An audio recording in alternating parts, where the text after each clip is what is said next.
Hi friends! Welcome back sa Mezzy Live. Nandito na naman tayo sa aming tindahanan. Tayo ay magpapak ng mga orders. Kanina, medyo maaga nagising ang aking asawa. Nagpack na siya. So, ayan na yung mga napak niya. Siguro 2, 4, mga 9 na orders ito. At saka yan. Yan, 9 orders yung napak niya. Nag-breakfast na kami, tapos nasa loob na siya ng bahay kasama ang mga bata. Itutuloy ko ang pagpapak. So, ito yung mga nabenta ko sa eBay. Bra set, mga bralette, I think.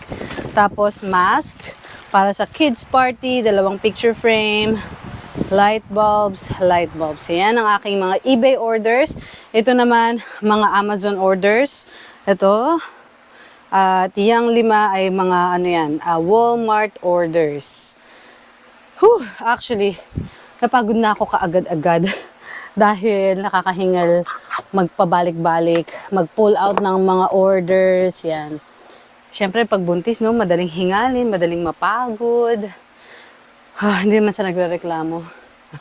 Magpapak ako ng nakaupo dahil nga ako'y hinihingal. So, chikahan muna tayo. So, may mga katanungan nitong mga nakaraang buwan. Sabi ko nga nung mga 3 buwan akong hindi nag-upload ng video. Marami pa ding nanonood ng aking mga video about Amazon selling. So, marami akong subscriber na baguhan sa pagbebenta sa Amazon. At marami ang nagtanong, magkano ba ang iyong kinikita sa Amazon? So, sasagutin natin yan.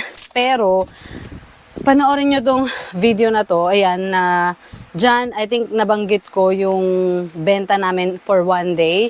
Magkano yung kinita, magkano yung tubo namin sa isang araw na yan. Pero, bakit nga ba hindi ko sabihin? And I understand kung bakit marami din namang nagtatanong ng kung saglit lang.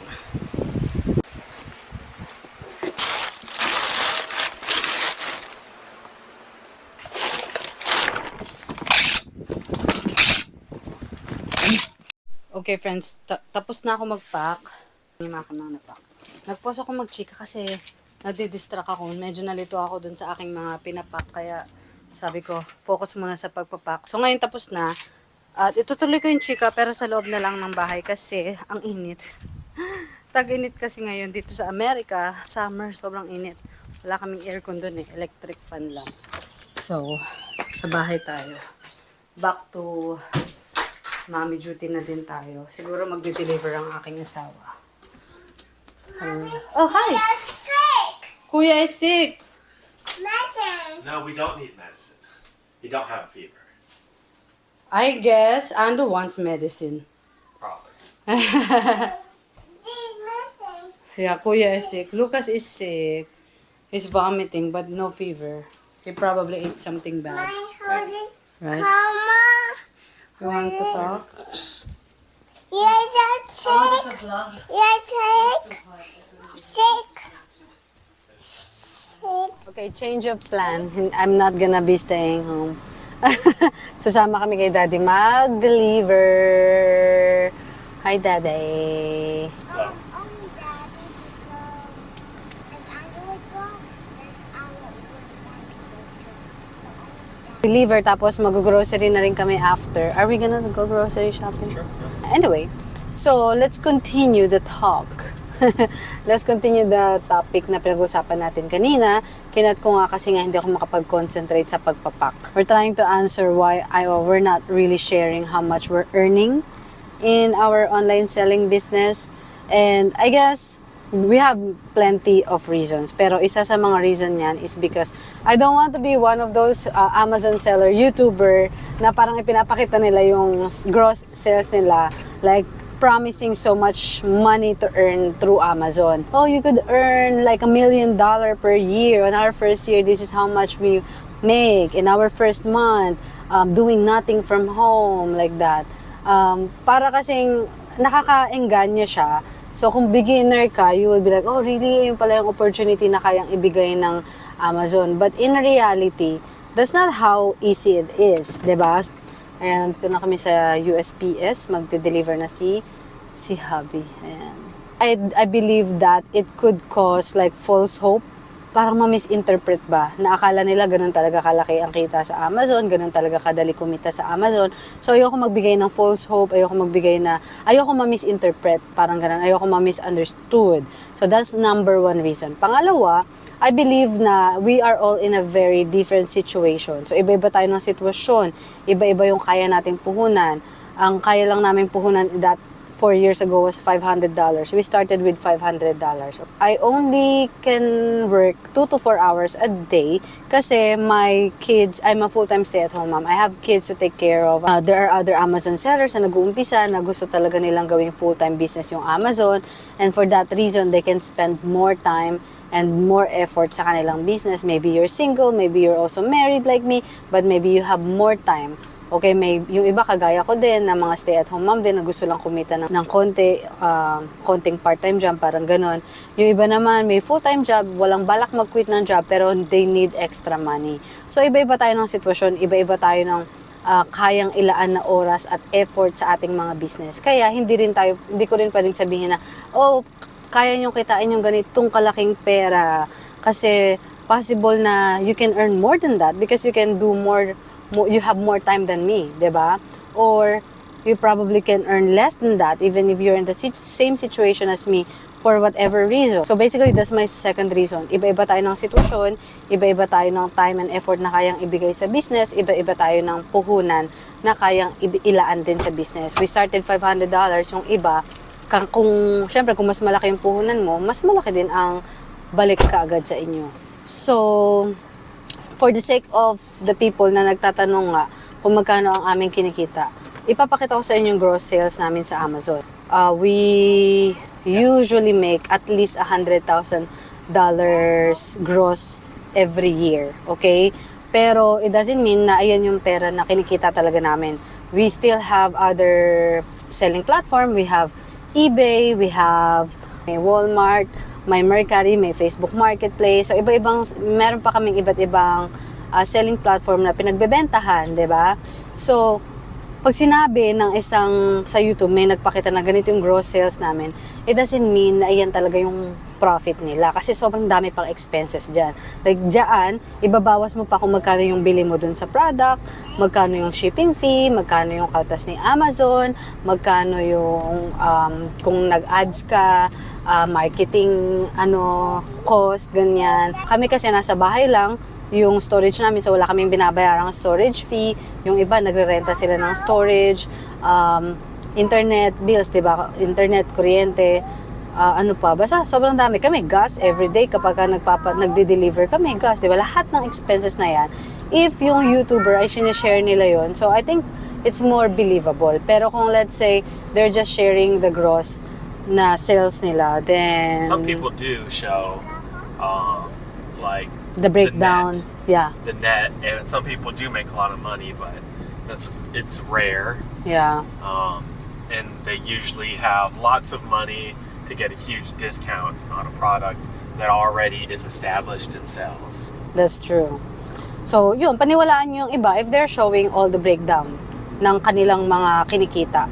And as he said, yung iba, mas malaki yung puhunan nila. Kaya, mas malaki din talaga ang kanilang kayang kitain. But as I mentioned also, we started with $500 and then we doubled that, we tripled that, In the first 2 years, wala talaga kaming withdraw from the business. We just reinvest the money. Okay, that's another difference. Kasi some people, they would need the money immediately for their personal expenses. And in our case, we didn't really depend our personal needs from the business. So 2 taon, we didn't really spend anything. We didn't really withdraw anything from the business. We reinvest. Diyan namin kinuha yung pambili ng mga computer, printer, yung mga kailangan nyo sa business. Lahat ng pangpak namin ng mga gamit. Basta lahat ng nakikita nyo dun sa aming tinda-tindahanan, lahat yun. Syempre, we need money to buy all of that, diba? Syempre, products, dun talagang lahat ng kinikita namin, pinabibili lang namin ng bagong paninda, bagong paninda. Tapos syempre, yun nga, yung mga kailangan sa business. And we bought the trailer, that's the other biggest purchase. Kasi it's like what, 5,000? Yeah. About $5,000. And then the rest is in the business. Now, third year, I think, siguro kalahatian ng third year, I started paying myself like $500 to almost like an allowance, so I don't have to ask my husband for allowance. So I think ayun lang yung talaga nag-start kami na magbayad or bayaran yung sarili namin or mag-withdraw from the business. $500 a month. Okay, and that's just for me. And then we still have more money na nag-i-stay sa business. And then at the end of the year, every end of the year, December, dyan pa lang kami mag-uumpisa na talagang mag-compute ng totoong kinita namin for the whole year. And then, magbabayad kami ng tax. And then after tax, then we decide if we will keep that money in the business and how much we will withdraw from the business. 'Di ba? So, madalas, kalahati, bini-withdraw namin, kalahati, iniiwan lang namin sa business bank account para mag-reinvest pa din. So, as you can see, sa 4 na taon na yan, we didn't really make much money. Pero kung tinitingnan namin yung buwan-buwan na profit, siguro ba sasabi ko na ano siya, parang full-time income. Pero, it doesn't mean na talagang ginagastos namin yung income na yon, 'di ba? So again, we're still on the stage of growing and reinvesting, growing our business. And you know, if the question is if it's worth it, it's all different. Sa amin, yes, because we always see the opportunity to grow. So the goal in the future is to have a warehouse, diba? Have like a bigger business, and eventually we believe na we can get more money from the business up to the point na parang talagang meron na kaming full-time income na kaya na talaga naming mag-withdraw every month ng malaki na para na talaga kaming may full-time job. Yung ganun. Ayun yung goal. Pero that's also why we're not sharing pa the profit kasi we're still growing. And imagine, 4 years we're still growing. There's Diba? a saying. What? There's a saying. If you're working for somebody else, you're building their dreams, making them money. Yeah. If you work for yourself, you're building your dreams. Yeah, exactly. So I think that's what we're pushing. We're building our dream. Imagine if we don't have the business. Yes, you have a full-time job. You're building somebody's business and that's it. You're making them money. Yeah, you're making building their company. Yeah. You're building their dreams. And you will, yes, you have a constant income, that's true. And of course, you can save from that money, diba?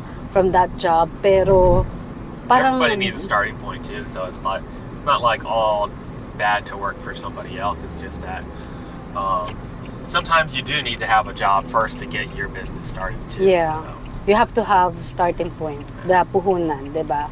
And, but also in our case, it's more worth it kasi nasa bahay lang naman ako and I have time. And honestly, well, I don't really have time. I don't want people to think that, yeah, you're just a stay-at-home mom. You're not doing anything. It's not the case. I do everything. I do all the packing. And I would do majority of the packing. No. Kung pagiging full-time stay-at-home mom ang titignan, wala naman talaga akong time. Pero, every time I have to work, my husband is here to watch the kids. So if it's his time with the kids, it's my break from the kids, then I will work. Parang yun yung me time ko, yung pag-work para sa business. So it's worth it kasi we're spending few hours a day para sa business and we're building something. It's going somewhere. So if you want to see how our business will go, subscribe and find out. Watch us, our future vlogs. Our free time is also Netflix. Netflix. And phone. Netflix. Yeah, we actually have a lot of time to do whatever we want. In fact, we're going to Michael's right now to buy some yarn so I can do my other hobby, crocheting. Diba? That's the fun of doing this business at home. Convenient in a way. So yeah, go ahead and do that. It's worth it. It's worth it to do Amazon business. Okay, shopping. Nakabalik na kami sa bahay. Kanina pa actually, natulog si Lucas, nagnap si Andrew. Medyo na relax na lang kami, pahinga na lang. So kung nakita nyo, mula umaga, 2 oras lang talaga ako nag-work. Pero kanina, plano kong mag-list. Hindi lang ako nagkaroon ng chance kasi tinamad. Tinatamad ako. Nagluluto ako ng dinner namin. It's already 4 p.m. Hindi kasi kami nag-lunch, parang brunch lang. So, dapat early dinner. Ayan. So yun na nga, masama ang pakiramdam ni Lucas. So nasa bahay lang kami. So may mga araw na mas busy, mas maraming nagagawa. Pero ngayon, I think I worked only less than 2 hours sa pagpapak lang. Ayan, babawi tayo bukas sa pag-work. Gusto ko lang din kasi na medyo nasa bahay at focus lang pag merong may sakit na bata. So advantage yan sa business na nasa bahay. Okay, lalo na kung meron kang mga maliliit na bagets. Ako ay nagluluto ng pork sauerkraut, German style. Yan, oh. Madali lang siya i-pressure cooker ko lang. I-mix ko yung raw na meat. Tapos, mga 1 hour, ready na yan. So, Daddy put it 40 minutes? 40 minutes? So, 30? Wait lang, baby. 30. I'll make it 30. I think I used to do this like 20 to 30 minutes anyway, so. Alright, kami ay mag-goodbye na. Thanks for watching! Hello. Bye everybody, thank you for watching! Bye! Till the next video! Hello, bye. Saying. Say happy selling! Bye-bye, saying. Bye-bye selling! Happy